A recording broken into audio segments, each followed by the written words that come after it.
سلام وخت مو بخیر په مرګرزوم دوست از خبرونو ته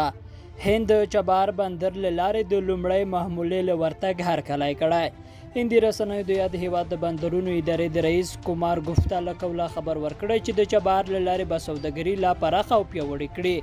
کاغلی کومار د غرض زیاته کړي چې په دې برخه کې بل شریکو هیوادونو سره په ګډه کار کوي او افغانستان ته په خپل صادراتو کې ډیروالی راولي د نوموړي په خبره د ایران مرکزی بانک په جبهار بندر کې د افغانستان غزنفر خصوصي بانک ته د ویڅانګ پرانستلو اجازه ورکړي څو له د لارې سوداګري لا پیاوړې شي د یادونه وړ ده چې د 2019 کال راپدوی خو هند خپل صادرات افغانستان ته د چبار بندر لاره ترسره کوي افغانستان کې د کرونا د بیرته جوړ شوو کسانو شمیر تر 14,000 واوښت په هیواد کې د کرونا له امله د مړ شوو کسانو شمیر 800 ته رسیدلی دی د عامه روغتیا وزارت د معلوماتو له مخې په 13 ساعتونو کې په هیواد کې د کرونا 116 مثبت پیښې ثبت شوي دي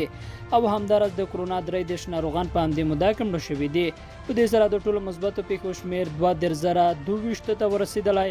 او د ټولو مړ شوو کسانو شمیر 800 کسانو ته رسیدلی دی همدارس د ټولو جوړ شوو کسانو شمیر بیا 14,001 ته رسیږي وروستی خبر دا چې بهرنیو چارو وزارت وایي راتلونکي اونۍ کې د افغان سولې په تړاو مهمې ناستې جوړیږي د بهرنیو چارو وزارت بیان ګران هیواد وایي راتلونکي اونۍ کې به د بهرنیو چارو وزارت سرپرست حنیف اتمر په مشرۍ د 19 هیوادونو د استازو په ګډون د افغان سولې په اړه مهمه غونډه جوړه شي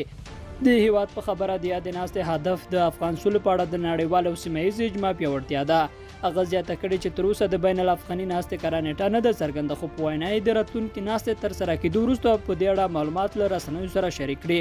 نوموړي ویلي چې په راتلونکي اونۍ کې به څو نورې مهمې غونډې هم ترسره شي چې اجنډا به د بین الافغاني مذاکراتو پر ژر پایل د بندیانو پر خلاصون او د غرض د سرتسري ورباند پر ټینګېدو مفصل بحثونه وي لیدونکو له ملتیا مننه تر بیا ښه وخت